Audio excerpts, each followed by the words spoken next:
தமிழர்களின் number 1 choice Tamil matrimony.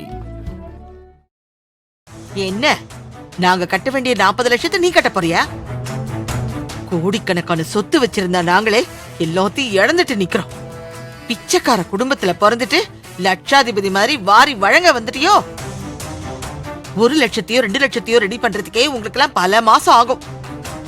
இதுல 40 லட்சத்தை 2 நாள்ல ரெடி பண்ணிடுவியா? சும்மா வாய் இருக்குன்னு எதையாவது பேசிட்டு இருக்காத. விக்னேஷ், இவங்க கிட்ட எல்லாம் பேசி நேரத்தை வீணடிக்காத. வேற யார்கிட்டயாவது போய் கையில கால விழுந்தாது பணத்தை ரெடி பண்ணிட்டு வருவோம். நீ வா போலாம். ஒரு நிமிஷம் கொடுங்க. இதுல 20 லட்சம் பணம் இருக்கு.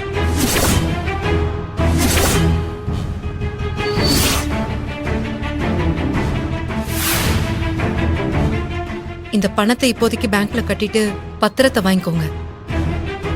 மீதி பணத்தை எப்படியாச்சு ஒரு 2 நாள்ல ரெடி பண்ணி கட்டிடலாம். என்ன விக்னேஷ் அப்படி பாக்குறீங்க? நாங்க ஏழைங்களா இருக்கலாம், ஒன்னும் இல்லாதவங்களா இருக்கலாம், ஆனா உதவி பண்ணணுங்கிற ஒரு மனசு இருக்கு. அந்த மனசு இருந்தா போதும். கஷ்டப்படும் போது அந்த கடவுளே கூட வந்து நிற்பான். அதனாலதான் என்னமோ தெரியல, உங்களுக்கு ஒரு கஷ்டம் வரும்போது எங்க கிட்ட இந்த பணம் இருக்கணும்னு இருக்கு போல. வாங்கிக்கோங்க. இது நாங்க கேட்டரிங் ஆர்டர் எடுத்து சம்பாதிச்ச பணம்.